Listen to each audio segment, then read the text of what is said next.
என்னது பட்ஜெட்குள்ள வீடு கட்ட ரெடி ஆயிட்டீங்களா? ஹோல்ட் ஆன் இந்த தப்பை மட்டும் பண்ணிடாதீங்க. கடைசியில தலைவலி வந்துடும். நம்ம ஆளுங்க முதல்ல பண்ற தப்பு வீடு கன்ஸ்ட்ரக்ஷன் காஸ்ட்டை மட்டும் பட்ஜெட்னு நினைக்கிறது. Plan approval, EB connection, borewell அது இதுன்னு ஆரம்பிக்கிறதுக்கு முன்னாடியே லட்சம் செலவாயிருங்க.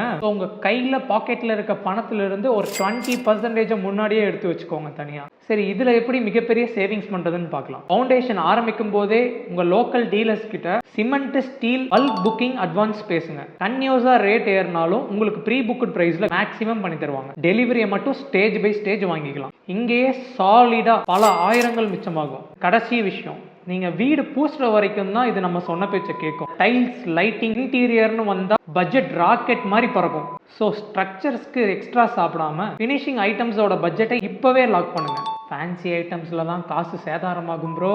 What bro, it's very wrong bro. So plan பண்ணாம காலை வெட்டிங்கன்னா பணம் தண்ணி மாதிரி கரைஞ்சிருங்க. இதுதான் பிளான் பண்ணி பண்ணணும். வீடு கட்ட போற உங்க ஃப்ரெண்டு கிட்ட எங்களோட ஃப்ரீ கொட்டேஷன் ஒன்று வாங்கி பார்க்க சொல்லுங்க. வீடு கட்டிட்டு இருக்க உங்க ஃப்ரெண்டுக்கு இந்த வீடியோவை ஷேர் பண்ணிட்டு டு ஃபாலோ. நான் உங்கள் யோகாஸ், இது குட் டே கன்ஸ்ட்ரக்ஷன்ஸ்.